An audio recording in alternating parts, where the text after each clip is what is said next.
আমি হিন্দুর ছেলে মুসলমান হয়েছে, বাবা আমার বেদিনের মানুষ, আজও বেদিন অবস্থায় রয়েছে, মা আজও বিধর্মী অবস্থায় রয়েছে। আপনাদেরকে ইচ্ছা নেই, মনে বাসনা হয় না ছেলেটা হিন্দু থেকে কি করে মুসলমান হলো। একটু শুনবো, একটু আলোচনা জানবো। ভাই, আজকে বহু বক্তার বক্তব্য আপনারা শুনেছেন। কোরআন হাদিসের আলোকে এমন একটা তথ্য, এমন একটা ওয়াকিয়া, এমন একটা ঘটনা, এমন একটা আয়াতের মানে আমরা না জানা নই।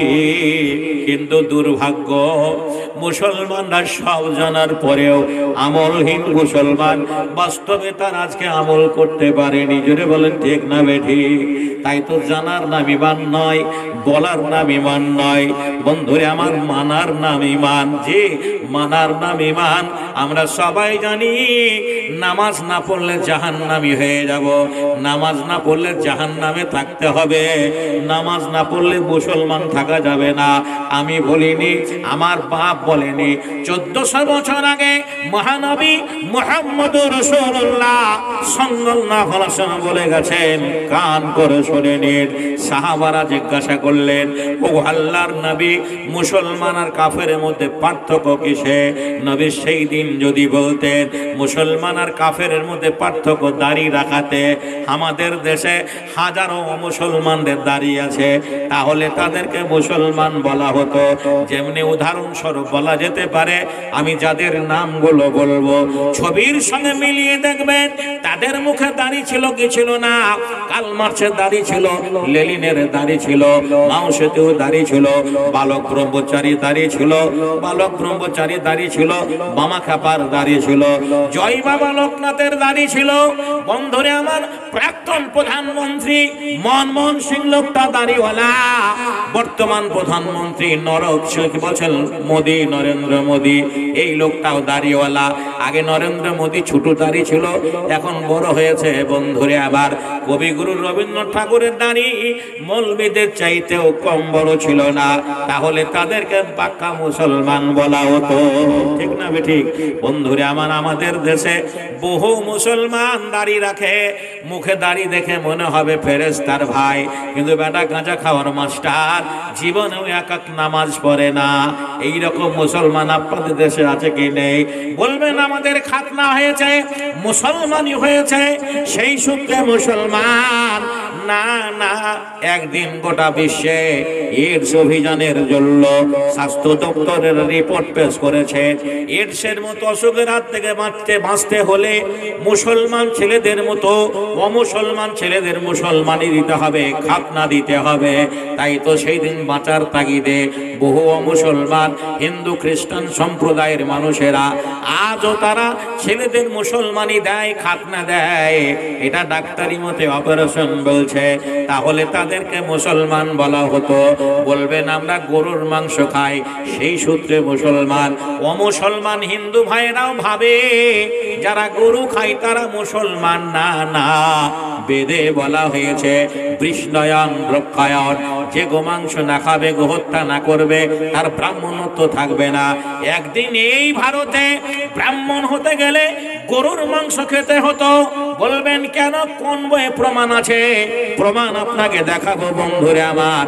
আমেরিকার মাটিতে চিকাগো বলে একটা শহর আছে, যে শহরে নির্দ্বিধায় খোলা বাজারে আজকের দিনে গরুর মাংস অমুসলমানরাও কেনা বেচা করে, তাহলে তাদেরকে মুসলমান বলা হতো। আমরা কেমন মুসলমান বন্ধুরে আমার? গরুর গোশত খাই, সেই সূত্রে মুসলমান। না না, মহানবী মুহাম্মদুর রাসূলুল্লাহ সাল্লাল্লাহু আলাইহি ওয়াসাল্লাম পাক জবানে বললেন, মুসলমান আর কাফেরের মধ্যে পার্থক্য নামাজে। যারা মুসলমান হবে তারা নামাজ পড়বে, অমুসলমানদের মধ্যে নামাজ থাকবে না। আজকে বলুন কয়টা মুসলমান আমরা? জুমাটা নামাজ পড়ি, জুমার গুরুত্ব দিই, কিন্তু 5 ওয়াক্ত নামাজ আমরা পড়ি না। জোরে বলেন ঠিক না বেঠিক? বন্ধুরে আমার, ভাইয়ের আমার, আমি একটা বেদিনের ছেলে, বিধর্মীর ছেলে, নামাজ পড়তে গিয়ে জীবনে কত কষ্ট করেছে, কত ত্যাগ পরিত্যাগ করেছি, এটা আপনাদের সামনে আলোচনা করব। তবে একটা কথা, যে ভাইজানের আমার, আপনারা চলে যাচ্ছেন, এটা আমাকে সবচাইতে কষ্ট মনে হচ্ছে। কেননা আমি চোখালা মানুষ, দেখতে পাচ্ছি চোখে যে এই সময় এই মুহূর্তে ভাই একটু করজোরে বলবো, যাবেন না জোরত করে বলি, একটু বসুন, দুনি কথা দুটো শুনে যাবেন। আমি হিন্দুর ছেলে, কিভাবে মুসলমান হলাম। তবে মাইকে কথা বলছি, অনেক দূরে আমার বক্তব্যের আওয়াজ যাচ্ছে, পাশাপাশি মুসলমান হিন্দু ভাইরাও রয়েছেন। আমি জোরাত করে ক্ষমা চেয়ে নিচ্ছি। আমি যে মুসলমান হয়েছি, এই জন্য কোনো ধর্ম আমার কাছে খারাপ নয়, কোনো ধর্মের মানুষ আমার কাছে খারাপ নয়। ইসলাম আমাকে শিক্ষা দিয়েছে, লা ইকরাহা ফিদ্দীন, কোনো ধর্মের প্রতি জবরদস্তি নেই। লাকুম দীনুকুম ওয়ালিয়া দীন, তুমি তোমার ধর্ম করবে, আমি আমার ধর্ম করব। এটা হাকিকাতে যেটা সত্য, এটা বলতে গিয়ে যদি একটু কষ্ট আজ আপনাকে পেতে হয়, এটা সহ্য করতেই হবে, কোনো উপায় নেই। ভাইরা আমার, প্রবাদ বাক্যে কথা আছে, হক কথাই বন্ধু ভেজাল। ভাইয়ের আমার, মা খালার আমার, আমি আপনাদের কাছে পবিত্র কোরআন থেকে ছোট্ট একটা আয়াত পড়েছিলাম, ইয়া আইয়ুহাল্লাযীনা আমানুত্তাকুল্লাহা হাক্কা তুকাতিহি ওয়া লা তামুতুন্না ইল্লা ওয়া আনতুম মুসলিমুন। তোমরা যারা ঈমান এনেছো, আমাকে ভয় করার মতো ভয় করো, আর তোমরা মরিও না মুসলমান অবস্থায় না থাকা পর্যন্ত। যদি তোমরা মরো, মুসলমান হয়ে মরো, খবরদার তোমরা অমুসলমান হয়ে মরিও না। মুসলমান হয়ে মরতে গিয়ে সাহাবীদের জীবনে কত কষ্ট হয়েছে। আমি বক্তৃতার শুরুতে কয়েকটা সাহাবীর নাম আপনাদের সামনে বলেছি, কবিতার ছন্দে গজল আকারে দেখো দেখো কেমন ঈমান এনেছে আমার নবীর সাহাবারা, সে যুগের সাহাবারা। হযরত বেলাল এনেছে ঈমান কত কষ্ট করে, মরুভূমির গরম বালুতে তাজা রক্ত ঝরে, তবু বেলাল ছাড়েনি কালেমা, পড়ে লা ইলাহা ইল্লাল্লাহ। দেখো কেমন ঈমান এনেছে আমার নবীর সাহাবারা, সে যুগের সাহাবারা। হযরতে বেলাল উমাইয়ার কৃতদাস, মুসলমান হওয়ার অপরাধে হায় হায় মক্কার কাফেরেরা হাতে পায়ে দড়ি বেঁধে মরুভূমির মাঠে মাঠে টেনে টেনে নিয়ে বেড়া হয়েছে, তবু এই বেলাল ইসলাম থেকে সরে যায়নি। ঈমানের পাওয়ারটা কেমন! আল্লাহর নবী মেরাজে গিয়ে অনেক নিদর্শন দেখলেন, তার মধ্যে দেখতে পেলেন নবীর সাহাবী হাবশী গোলাম এই কালো বেলাল। আল্লাহর নবী দেখলেন জান্নাতের ভেতরে জুতো পায়ে হেঁটে বেড়ায়, এটা তো সেই বেলাল। মেরাজ থেকে এসে মসজিদ নববীতে আল্লাহর নবী বেলালকে ডেকে বলেছিলেন, বেলাল তুমি আজকে গোপন করো না, গোপন রেখো না।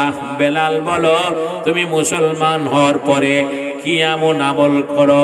বেলাল বলে, নবী গো, আমি যেদিন ইসলাম কবুল করেছি, মুসলমান হয়েছে, ঈমান এনেছে, সেই দিন থেকে নিয়ে আজ অবধি যখন আমার ওযু ভেঙে যায় আমি ওযু করে নিই।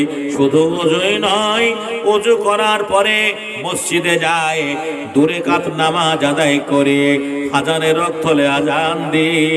আমি এইটুকু আমল আমার জীবনে রয়েছে। ও বৈরগাছির মুসলমান ভাইরা, আমরা যারা মুসলমান বলে দাবি করি, ওযু তো দূরের কথা, পেচ্ছাপ করে পানি নেওয়ার দরকার মনে করি না। জোরে বলেন ঠিক না বেঠিক? জি, হাজারো মুসলমান ছেলেরা পেচ্ছাপ করে পানি নেওয়ার দরকার মনে করে না, প্রয়োজন মনে করে না। আপনারা কি কোনো আলেমের কাছ থেকে শুনেননি? কোনো বক্তার কাছ থেকে শুনেননি? সাদ ইবনে মুআজ, যার জানাজায় 70,000 ফেরেশতা উপস্থিত ছিল, শুধু একটু ভুলের জন্য তার কবরে আযাব হতেছিল। ভুলটা কি? যখন সে পেচ্ছাপ করতো ওয়া খেয়ালে করতো, যে খেয়াল রাখতো না শরীরে কোনো জায়গায় যে কোনো পরমাণুর মতো ও পেচ্ছাপের ছিটা লাগার কারণে তাকে শাস্তি দেওয়া হবে, সাজা দেওয়া হবে। কেমন সাজা দেওয়া হবে? অজান্তার হাওয়ায় নয়, বাটা কোম্পানি জুতো নয়, জাহান্নামের আগুনের একজোড়া স্যান্ডেল তার পায়ে পরিয়ে দেওয়া হবে। গোটা বডিটা নারকেলের তেল গলা মতো গলে যাবে। ও যুবকেরা, নওজনেরা, মাঠে ঘাটে কাজ করো। পেচ্ছাপ করার প্রয়োজন হলে পানির ব্যবস্থা আগে করতে হবে, পানির খোঁজটা আগে করতে হবে। হাজারো মুসলমান ছেলেরা এরা দরকার মনে করে না, প্রয়োজন মনে করে না। তাদের ইমানের পাওয়ারটা কেমন! সুবহানাল্লাহ। আমি ওই দিকে যাব না। 12টার পরে মানুষ ধৈর্য হারা হয়ে যাবে, লোকজন আর থাকবে না। আমি ছোট্ট করে বলবো, আমি বেদিনের ছেলে, ইমান আনার জন্য ব্যক্তি জীবনে কত ঝড় আমার উপর দিয়ে চলেছে, কত কষ্ট আমাকে পেতে হয়েছে, কত ত্যাগ পরিত্যাগ করতে হয়েছে, এটাই আপনাদের কাছে বলবো।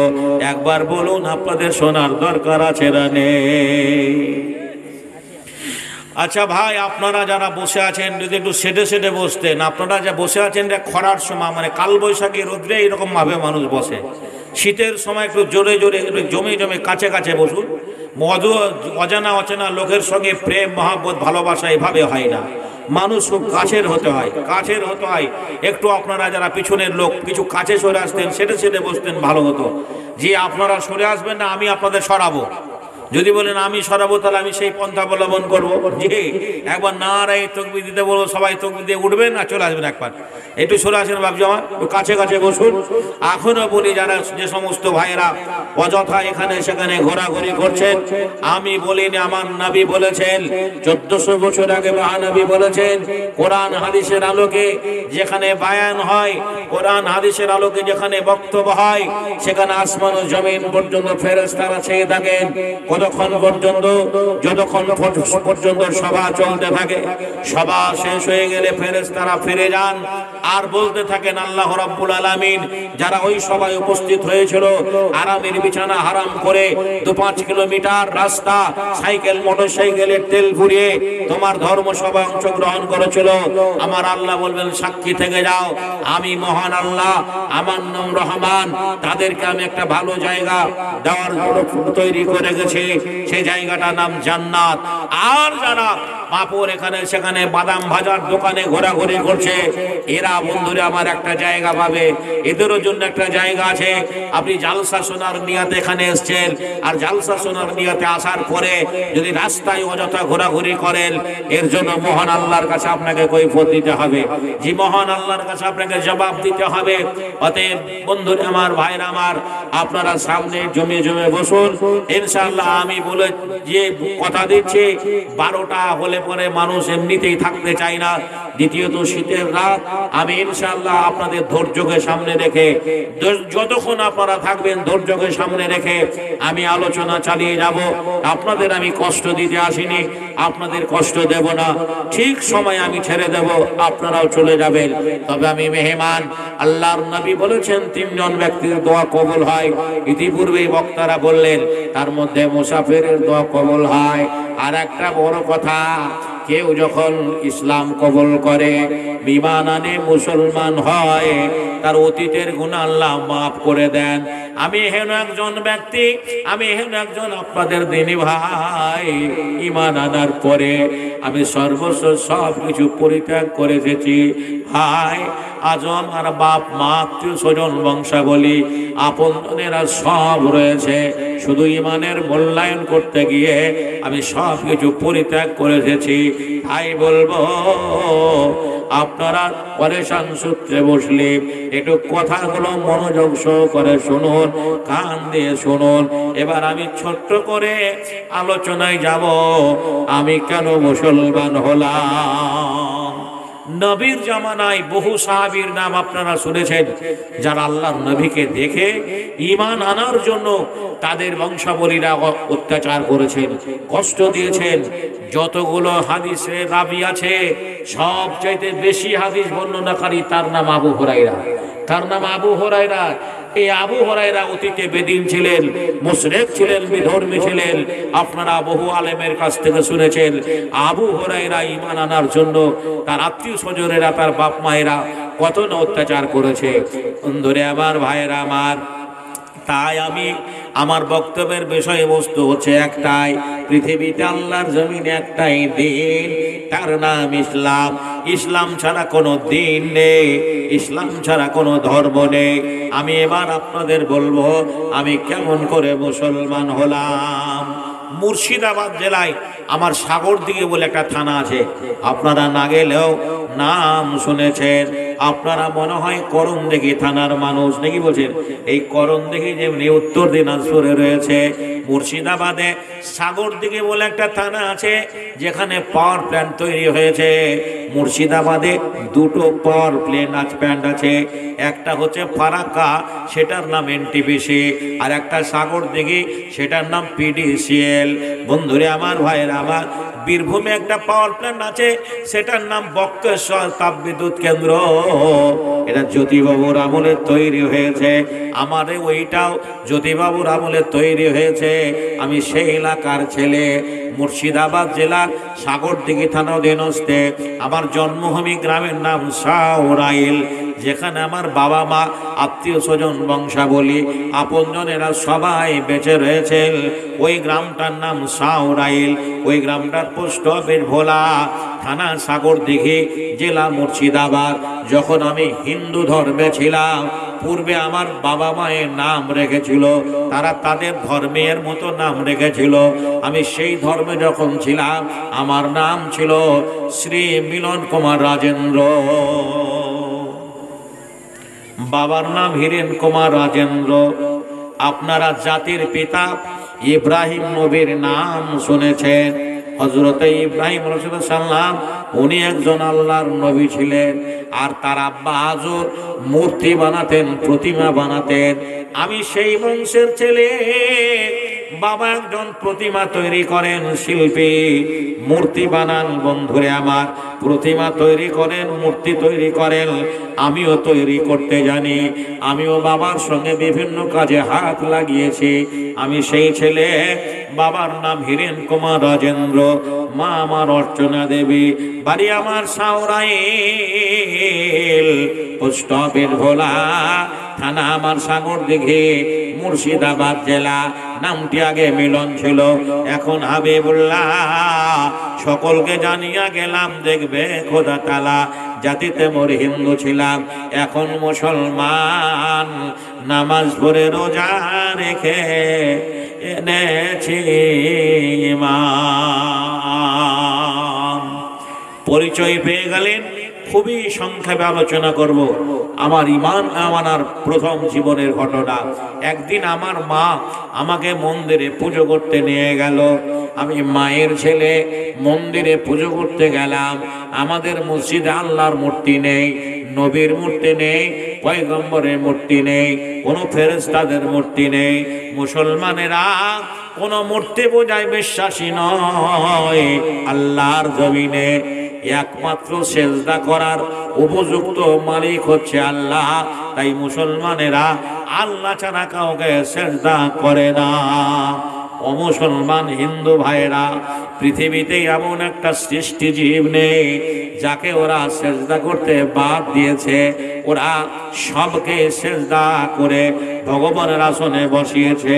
ওরা পাহাড়ের পুজো করে, জঙ্গলের পুজো করে, গাছের পুজো করে, পাথরের পুজো করে, নদীর পুজো করে, ওরা কলা গাছের পুজো করে। পৃথিবীতে এমন একটা সৃষ্টি জীব নেই, হাতি, ঘোড়া, বাঘ, ভাল্লুক, সাপ, ব্যাঙ, ওরা সবাইকে ভগবানের আসনে বসিয়েছে।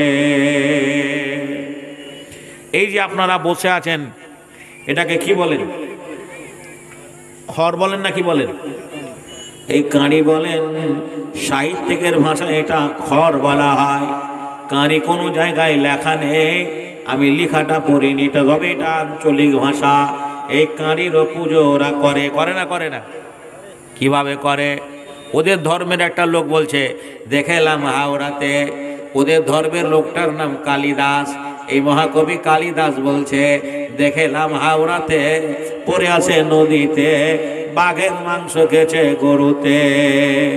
আচ্ছা, বাঘের মাংস গরুতে খায় না, গরুর মাংস বাঘে খায়? জোরে বলেন। গরুর মাংস বাঘে খায়। আপনারা ডিসকভারি চ্যানেলে দেখেছেন, তাহলে এতগুলো লোকের সামনে আমি ভুল তথ্য দিয়েছি? না না, এটাও ঠিক বলেছি। বলবেন কেন? দেখবেন ওদের দুর্গা মন্দিরে একটা বাঘ আছে, আছে না নেই? মা দুর্গার কাছে একটা বাঘ আছে, সেটাও কিন্তু কাঁড়ি দিয়ে খড় দিয়ে বানানো। ওই খড় দিয়ে বানানো, উপরে কাদা দিয়ে রং করা আছে। ওটাকে যখন 4 দিন পরে বিসর্জন দেওয়া হয়, নদীতে ফেলে দেওয়া হয়। এখন বৈরগাছির গরুটা নদীতে পানি খেতে গিয়ে ওই বাঘের খড়গুলো টেনে টেনে খাচ্ছে। কালিদাস এটাই বুঝাতে চেয়েছে, দেখলাম হাওড়াতে পড়ে আছে নদীতে, বাঘের মাংস খেয়েছে গরুতে। তাহলে ওরা খড়েরও পুজো করে। আর কিসের পুজো করে? আল্লাহ রাসূল বলেন, তুমি নামাজে দাঁড়িয়েছো, সামনে দেখছো একটা সাপ, তোমার নামাজ শেষ হয়নি, তুমি নামাজটা ছেড়ে দাও, সাপটাকে আগে মারো। কেননা সে তোমার জীবনে ক্ষতি আনতে পারে, সে তোমার সর্বস্ব কেড়ে নিতে পারে। যার জন্য নামাজের আগে সাপটাকে মারতে হুকুম রয়েছে। আমার অমুসলমান ভাইয়েরা দুধ কলা দিয়ে সাপকে মনসা দেবী বলে পুজো করে, করে না করে না? সাপের পুজো ওরা করে, সাপকে মনসা দেবী বলে। ওই কালিদাস মাঠ দিয়ে হেঁটে আসছে, একটা পুকুরে পদ্ম ফুল ফুটে আছে, ওই পদ্ম ফুলে একটা ব্যাঙ বসে আছে। ব্যাঙটা মশামাছি ধরার জন্য বসে রয়েছে। পিছন দিক থেকে একটা সাপ গেছে ব্যাঙটাকে ধরার জন্য, আর সাপকে দেখে ব্যাঙটা পানিতে ডুব মেরে দিল। কালিদাস বলছে, হরির ওপরে হরি, জলের ওপরে পদ্ম ফুল, তারপরে একটা ব্যাঙ। বলে হরি শোভা পাই, হরিকে দেখিয়া হরি হরিতে লুকায়। কালিদাসের পরিভাষায় ব্যাঙ হরি, সাপ হরি, জল হরি। কিছু মাথা মোটা মুসলমান, ইমান হারা মুসলমান, মুখশুদ্ধির মাস্টার, জীবনেও নামাজ পড়ে না, শুধু রাজনীতি ছাড়া কিছুই বোঝে না। চায়ের দোকানে, বাস স্ট্যান্ডে অমুসলমানদের সংস্পর্শে থেকে তাদের সামনে একটা মুসলমানের বাচ্চা বলছে, তোদের হরি আর আমাদের আল্লাহ এক। জোরে বলেন, হরি আল্লাহ এক। হরি আল্লাহ এক নয়, ভগবানের ভগবতী আছে, ঈশ্বরের ঈশ্বরী আছে, নারায়ণের নারায়ণ রয়েছে। আল্লাহ এমন একটা গুণবাচক সেফাতি নাম, যার আগে পিছে কেউ নেই, যার জন্য আল্লাহ ফাইসালা করে দিয়েছেন। আল্লাহর মা নেই, বাপ নেই, আল্লাহ কাউকে জন্ম দেয়নি, উনিও কারো জাতীয় সন্তান নন। বিসমিল্লাহির রহমানির রহিম।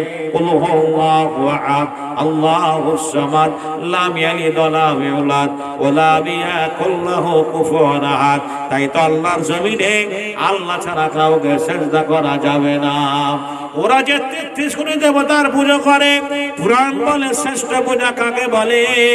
ধাতু বাসান মাটির মূর্তি কাজকৃতর সে গঠনে, আতপ চালার পাকা কলা কাজকৃতর আয়োজনে, মেষ ছাগল মহিষ জাতি কাজকৃতর বলিদানে, জাকজমকে করলে পূজা হং করায় মনে মনে, তুমি লুকিয়ে তারে করবে পূজা, জানবে না রে জগৎ জনে, তুমি ভক্তি সোদা খাইয়ে তানে তৃপ্তি করো আপন মনে। মনের ভক্তিতে ডাকে একটাই জাতি, তারা মুসলমান। এরা মসজিদে গিয়ে ঠান্ডা পানিতে ওযু করে ভোর বেলায় আল্লাহর ঘরে গিয়ে বলে, আলহামদুলিল্লাহ রাব্বিল আলামিন, আর রহমানির রহিম, মালিক ইয়াউমিদ্দিন, ইয়াকা না'বুদু ওয়া ইয়াকা নাস্তাইন। কখনো কোনদিন কেউ বলতে পারবে না মুসলমানরা মসজিদে ঢাকঢোল বাজায়, বাজায় নাকি ভাই? ঢাকঢোল বাজায় না। বন্ধুরে আমার, এরা মনের ভক্তিতে ডাকে। আমি বেদিনের ছেলে, মায়ের সঙ্গে মন্দিরে পুজো করতে গেলাম।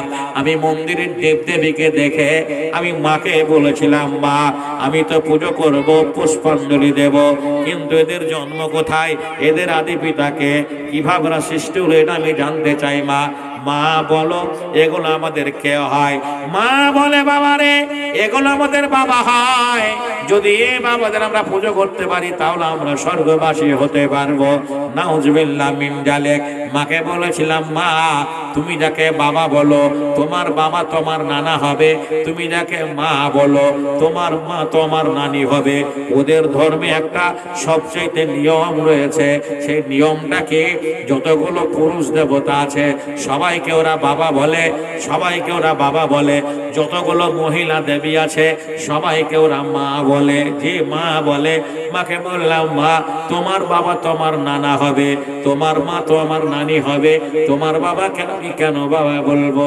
মা বলেছিল, বাবা এগুলো বলতে নেই। আমি মাকে একটা কথা সেদিন বলেছিলাম, মা যদি দেবদেবীদের বাবা বলতে হয়, আমি আমার জীবনে আজ থেকে রাস্তাঘাটে যাকেই দেখতে পাবো আমি তাকেই বাবা বলে ডাকবো, আর তাকেই তোমাকে স্বামী বলে গ্রহণ করতে হবে। করবে কি তাই বলো? কোন ছেলে যদি তার মাকে হেন প্রশ্ন করে, বুঝতেই পারছেন সে মায়ের মন মানসিকতা কেমন হবে। নিশ্চয়ই সে মা আদর আপ্যায়ন করে কোলে তুলে নেবে না, উগ্র মেজাজ নিয়ে মায়ের সঙ্গে কথোপকথন শুরু হয়ে গেল। মা কি বলেছিলেন? মায়ের প্রত্যুত্তরে কি জবাব দিয়েছি? মন্দিরের প্রথম কথা প্রভাত বেলায় পড়িয়াছিলাম একটি গীতা বই, প্রথম পৃষ্ঠা খুলতেই দেখি যুদ্ধের হইচই। মা বলল, চলো বাবা করে গিয়ে পুজো, তোমার পিতা আসলে পরে দেব যত মুজো। আমি বলিলাম, মায়ের তরে ওগো মা শোনো, কোনটা তোমার আসল পিতা তাকে তুমি চেনো? রামকৃষ্ণ শিবকৃষ্ণ ব্রহ্মা মহেশ্বর, কার কে পিতামহ কে বড় ঈশ্বর? আমার কথা শুনে মা অবাক হয়ে নয় এদিক ওদিক চাইয়া দেখে কেউ কোথাও নাই। মা বলল, শোনো বাছা, শোনো পুত্র ধন, সবারই সবাই পিতা, সবাই ভগবান। আমি বলিলাম, মায়ের তরে ওগো মা তাই যদি হয়, আমার পিতা তোমার স্বামী তোমারও পিতা হয়। মা বলল, আমার তরে ওরে পাগলা ছেলে, ও সব কথা বললে পরে দেব তোরে জেলে। আমি বলিলাম, মায়ের তরে হব মুসলমান, নামাজ পড়ে রোজা রেখে আনিব ঈমান। যখন তর্ক বিতর্ক শুরু হলো, পরের দিন পুরোহিত পূজারী ব্রাহ্মণকে গিয়ে বললাম, দাদু ঈশ্বরের সন্তান আপনি, আমি ঈশ্বরের সন্তান। ঈশ্বরকে ডাকার প্রত্যেকটা মানুষের সমান অধিকার আছে। ভাই আল্লাহকে ডাকার সব মানুষের সমান অধিকার আছে না নেই? জোরে বলেন। আজান হয়ে গেল, ইমাম নেই, মৌলানা নেই, হাফেজ সাহেব নেই, যে কোনো একজন পাঁচ ওয়াক্তের মুসল্লি। লোকটা ইট ভাটায় কাজ করে, রিক্সা চালায়, টোটো চালায়, হকারি করে, ফেরি করে, এহেও একজন লেবার কাস্টের মানুষ। যদি ইমাম হয়ে নামাজ পড়ায়, সারা করণদিঘি থানার মুসলমানরা ওই ব্যক্তির পিছনে যদি নামাজে দাঁড়ায়, তবু নামাজ হবে, এর নাম ইসলাম। যদি বল হবে না, হবে না। কিন্তু মুসলমান ধর্মের একটা নিয়ম রয়েছে, যত শিক্ষা দীক্ষায় জ্ঞানে গরিমায় তুমি পারদর্শী হও না কেন, ব্রাহ্মণ না হলে তোমাকে পুজো করতে দেওয়া হবে না। আমি বলিনি, ইতিহাস প্রমাণ করেছে। জীবন গ্রামের মতো আদর্শ মানুষটাকে মন্দিরে উঠতে দেওয়া হয়নি, বাবা আম্বেদকরের মতো মহান ব্যক্তিকে মন্দিরে পুজো করতে দেওয়া হয়নি। এই তো গত 3 বছর আগে তামিলনাড়ুতে হরিজনেদের একটা ছেলে মন্দির উদ্বোধন করার সময় মন্দিরে উঠে পড়েছিল, পুরোহিতরা তাকে পিটিয়ে মেরেছে। হরিজনেরা বলল, আমাদের ছেলেটাকে আপনি মারলেন কেন? বলে এই মন্দির অপবিত্র করে দিয়েছে। বলে এখানে কুকুর উঠলে পুজো হতো কি হতো না? বলে হ্যাঁ, কুকুর উঠলে পুজো হতো। হরিজনের আন্দোলন করেছিল। তাহলে কি আমরা কুকুরের চাইতে আপনাদের কাছে খারাপ? সেই মানুষগুলো বন্ধুরে আমার ইসলামের ছত্র ছায়ে এসে মোটামুটি 800 পরিবার ইসলামকে ভালোবেসে কালেমা পড়ে মুসলমান হয়েছে। এটা আলহামদুলিল্লাহ বলবেন না? বন্ধুরে আমার, ভাইরা আমার, বলতে যাচ্ছিলাম, জি আমি করলাম কি জানেন? ইসলাম মানবতার ধর্ম। ইসলামের কাছে ফকির, বাদশা, আমির সবাই একসঙ্গে নামাজ পড়ে, ঠিক না বেঠিক?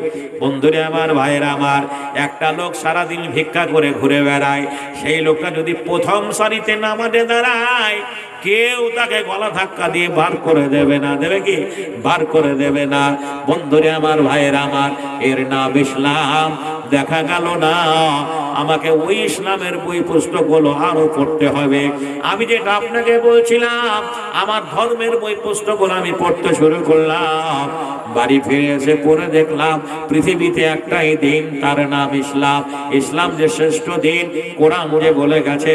কোরআনের বহু আগে কোরআনের মতো একটা কিতাব এসেছিল, তার নাম তৌরাত, এতে প্রমাণ আছে। কোরআনের মতো একটা কিতাব এসেছিল, তার নাম জব্বর, এতে প্রমাণ আছে। বাইবেল বলে গেছে, ত্রিপিটক বলে গেছে, জিন্দা বেস্তে প্রমাণ আছে।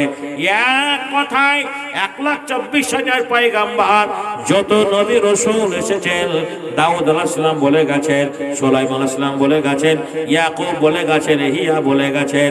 এভাবে বন্ধুরা আমার যত নবী রাসূল এসেছেন সবাই বলেছেন ইসলামটা আল্লাহর কাছে মনোনীত দিন।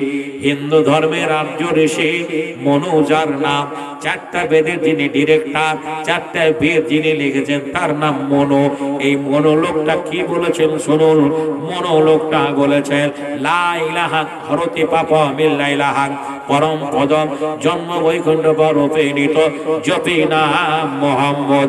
লা ইলাহা বললে পাপ মোচন হয়, ইল্লাল্লাহ বললে উচ্চ সমাধিকারী হওয়া যায়, আর মুহাম্মদ নাম না জপলে সারা জীবন তপস্যা করে মুক্তি দেয়। আমরা যাকে বলি লা ইলাহা ইল্লাল্লাহু মুহাম্মাদুর রাসূলুল্লাহ, মনে বলেছে লা ইলাহা মুহাম্মাদান